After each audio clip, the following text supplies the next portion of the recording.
Bienvenido, bienvenida, mi nombre es Javier y esto es @tech. En este video continuaremos nuestra serie dedicada a fundamentos de programación, algoritmos y pseudocódigo. Y si no has visto mi video de introducción, te dejo un enlace en la descripción. En este video hablaremos sobre diagramas de flujo anexo A. Comencemos. El objetivo de este video es mostrar de forma general cómo podemos realizar un algoritmo usando diagramas de flujo como una alternativa o como un complemento al pseudocódigo. Un diagrama de flujo es la representación gráfica de un algoritmo y dicha representación gráfica se lleva a cabo cuando varios símbolos se relacionan entre sí mediante líneas que indican el orden en que se deben ejecutar las instrucciones para obtener los resultados deseados. Los símbolos utilizados han sido reglamentados por el Instituto Nacional de Normalización estadounidense, ANSI, American National Standards Institute, y estos son: inicio final del diagrama de flujo, entrada a leer y salida de datos imprimir. Decisión: indica la realización de una comparación de valores. Proceso: indica la asignación de un valor en la memoria y o la ejecución de una operación. Repeticiones: repetición de un número de iteraciones. Impresión: aunque por lo regular este símbolo se usa para hacer referencia a la impresión en la impresora, también se puede usar para la impresión en pantalla con el objetivo de evitar confusión al usar el símbolo de entrada y salida. Aquí haremos uso de este símbolo para la impresión en pantalla y, de ser necesario, indicaremos de forma explícita una impresión diferente. Conector: indica la continuidad de las líneas de flujo. Líneas de flujo: indica la secuencia en que se realizan las operaciones. Características de los diagramas de flujo.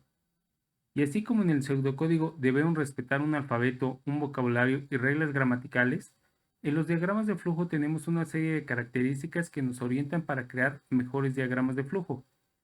Estas características son: todo diagrama de flujo debe tener un inicio y un fin. No se especifica la declaración de variables. Se deben de usar solo líneas de flujo verticales y o horizontales. Se debe evitar el cruce de líneas de flujo utilizando los conectores. Se deben usar conectores solo cuando sea necesario.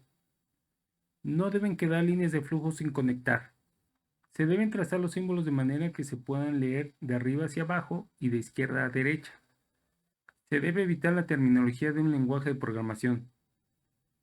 Los comentarios se deben utilizar ya sea al margen o dentro del símbolo, pero indicando de forma explícita que se trata de un comentario. Si el diagrama de flujo abarca más de una hoja, es conveniente enumerarlo e identificar de dónde viene y a dónde se dirige. Solo la decisión puede y debe tener más de una línea de flujo de salida. A continuación, desarrollaremos el diagrama de flujo de algunos de los ejemplos que vimos en el curso de Fundamentos de Programación, Algoritmos y Pseudocódigo, para que usted pueda comparar la elaboración de algoritmos entre la técnica del pseudocódigo y la técnica de diagramas de flujo. Aunque a mi parecer uno no es mejor que el otro, simplemente el beneficio de usar uno u otro depende de la persona que consulta el algoritmo. Me explico. Un algoritmo elaborado con la técnica del pseudocódigo es más beneficioso para un programador que ya va a hacer la codificación, pues como lo explicamos en videos anteriores, esto debería ser tan simple como tan solo traducir el pseudocódigo al lenguaje de programación seleccionado. Pero un diagrama de flujo es mucho más fácil de entender para una persona que no tiene una formación en sistemas, como lo es un usuario final. Y recuerde que muchos de los algoritmos que desarrollaremos tendremos que validarlos con el usuario. En conclusión, para mí el pseudocódigo y el diagrama de flujo de un algoritmo son complementarios, y de acuerdo a mi experiencia personal y entendiendo que cualquier programa que desarrollaremos lo hacemos en base a las etapas del proceso de programación, de todos los algoritmos debemos contar con el pseudocódigo y debemos contar con los diagramas de flujo de los algoritmos que se requiere validar con el usuario o de los algoritmos que por su complejidad sea más fácil entender con un diagrama de flujo, aunque sea de forma general. Entonces hagamos nuestro primer diagrama de flujo siguiendo los pasos del proceso de programación. Si tienes dudas o no los recuerdas, te invito a que veas mi video El programa. Dejo el enlace en la descripción. 1. Definir la necesidad. Obtener el promedio de la suma de tres valores numéricos. 2. Análisis de la necesidad. Entrada, tres valores numéricos definidos por el usuario. Proceso, promedio igual a valor 1 más valor 2 más valor 3 entre 3. Salida, presentar el promedio. Como puede ver, en el análisis de la necesidad referenciamos nuestro análisis de acuerdo al esquema entrada, proceso, salida. 3. Diseño del programa. Como vimos en el video, el programa, durante este paso se procede a diseñar la lógica para la solución a través de dos subprocesos: elaboración del algoritmo y prueba de escritorio. Para la elaboración del algoritmo usaremos la técnica de diagramas de flujo y nuestro algoritmo queda de la siguiente manera. Ahora destacaremos varias características de nuestro diagrama de flujo. La primera es que iniciamos con el símbolo inicio y terminamos con el símbolo final. Y es aquí donde tenemos, por así decirlo, contenido el esquema entrada, proceso, salida. Segundo, todos los símbolos están conectados entre sí por líneas de flujo, que indican la secuencia en que se realizan las operaciones. Tercero, cada símbolo por sí solo nos indica la operación que se está realizando. Para la prueba de escritorio, que como lo vimos en el video, el programa, y como su nombre sugiere, es validar que el algoritmo que acabamos de diseñar satisface la necesidad de forma correcta. La forma de hacerlo es seguir la secuencia de las líneas de flujo, indicar los valores de entrada cuando se soliciten y continuar con la secuencia de pasos hasta concluir el algoritmo. Por ejemplo, entrada, tres valores numéricos definidos por el usuario: menos 18.78, 15.2, 2.3. Proceso, resultado, igual, valor 1 más valor 2 más valor 3 entre 3. Menos 18.78 más 15.2 más 2.3 entre 3. Salida, presentar el resultado, menos 0.426. Si nosotros comparamos este diagrama de flujo con el pseudocódigo que desarrollamos en el video, el programa, podemos confirmar que son equivalentes. En ambos podemos identificar el inicio y el fin. En ambos podemos identificar la entrada. En ambos podemos identificar el proceso. En ambos podemos identificar la salida. Y la diferencia es que el diagrama de flujo es visual, lo que facilita su comprensión, pero a medida que el algoritmo sea más grande y más complejo, hacer el diagrama de flujo ocupará más espacio y cualquier modificación incluso podría requerir que volviéramos a dibujar todo el diagrama de flujo. Además que en el diagrama de flujo nos concentramos en el esquema entrada, proceso, salida y dejamos de lado la parte técnica, pues aunque en un diagrama de flujo sí hacemos uso de las variables, no las declaramos y mucho menos indicamos de qué tipo son ni su nivel de visibilidad, que sí debemos indicar en el pseudocódigo. Desarrollaremos el algoritmo bajo la técnica de diagrama de flujo para encontrar todos los números primo entre el 1 y un número definido por el usuario. Así que comencemos con nuestro proceso de programación. 1. Definir la necesidad. Listar todos los números primo entre el 1 y un número definido por el usuario. 2. Análisis del problema. Entrada. Número n definido por el usuario. Proceso. Los números primos son aquellos que solo son divisibles entre ellos y el 1. Es decir, que si intentamos dividirlos por cualquier otro número, el resultado no es un entero. Dicho de otra forma, si hacemos la división por cualquier número que no sea 1 o el mismo número, se obtiene un resto distinto a 0. Además, el 1 no es número primo, pero el 2, 3, 5, 7, 11, 13, 17, 19, 23, 29 son ejemplos de números primo. Salida. Listar cada uno de los números primo encontrados entre el rango de 1 a n. Como vimos en videos pasados, nuestros algoritmos enfocados a satisfacer una necesidad pueden ser diseñados en varias partes, en varios métodos, con el objetivo de hacerlos más fáciles de entender, más fáciles de mantener e incluso con la posibilidad de ser llamados por uno o más métodos. Bajo este razonamiento, diseñamos la solución en 4 métodos representados cada uno por un diagrama de flujo. Es importante hacer notar que seguimos usando la convención de que todos los métodos que nosotros desarrollemos, su nombre inicia con una letra minúscula y todos los métodos estándar que usemos inician con una letra mayúscula. Si tiene dudas o no lo recuerda, le invito a ver los videos Métodos Parte 2 y Métodos Estándar. De esta serie, dejo el enlace en la descripción. Primero, en el método principal, lo que teclee el usuario lo asignamos a la variable números cadena y posteriormente lo mandamos a validar con el método validar número. Si la respuesta del método validar número es igual a -1, continúa solicitando al usuario teclee un número. Pero si la respuesta no es -1, hacemos la llamada al método obtener primos. En el método validar número, verificamos que la variable números cadena tenga información, es decir, que el usuario haya tecleado algo y eso lo hacemos con el método estándar longitud parámetro, que nos devuelve el tamaño de la cadena que recibe.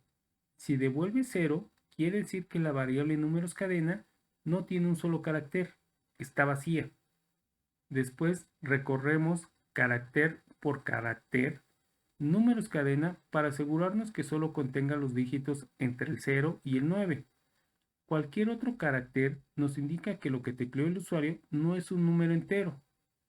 Esto lo hacemos apoyándonos del método estándar subcadena, cadena, posición, número de caracteres, que nos devuelve una subcadena de la cadena que le estamos enviando a partir de la posición que le indiquemos y con el número de caracteres que necesitemos. Por último, si la cadena que teclea el usuario es un número entero, tan solo validamos que sea un número entero entre 1 y 10.000. Como ya lo hemos mencionado, entre más grande y más complejo sea el algoritmo, hacer el diagrama de flujo puede ocupar varias hojas. En el método obtener primos, barremos el rango de números de 1 hasta el número n indicado por el usuario. Y en cada interacción solicitamos al método validar primo que indique si el número que se está enviando en esta interacción es primo o no, usando la variable es primo. En caso de ser un número primo, lo imprimimos en pantalla. El método es primo es el que tiene la lógica para determinar si el número que está recibiendo es un número primo o no. La clave en que determinamos si se trata de un número primo o no está en la forma en que usamos el mod, que si recordamos es la división entera entre dos números y regresa el resto. Si no lo recuerda, le invito a que vea el video selección de esta serie. Dejo el enlace en la descripción. Todo en realidad lo que está en este método es pura lógica organizada, que al final solo regresa un valor booleano. Ahora haremos un ejemplo con arreglos bajo la técnica de diagramas de flujo para mostrar la tabla de multiplicar de cualquier número entero entre 1 y 100 y lo multiplicaremos por el 1, 2, 3, 4, 5 hasta el 100. 1. Definir la necesidad. Mostrar la tabla de multiplicar solicitada por el usuario.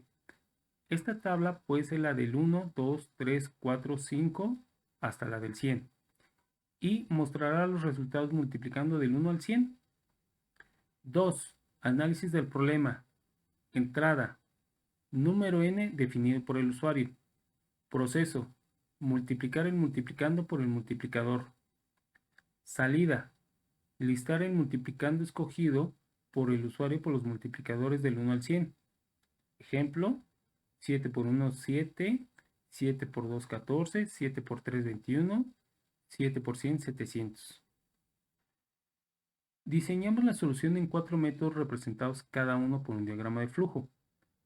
Es importante hacer notar que seguimos usando la convención de que todos los métodos que nosotros desarrollaremos, su nombre inicia con una letra minúscula y todos los métodos estándar que usemos inician con una letra mayúscula.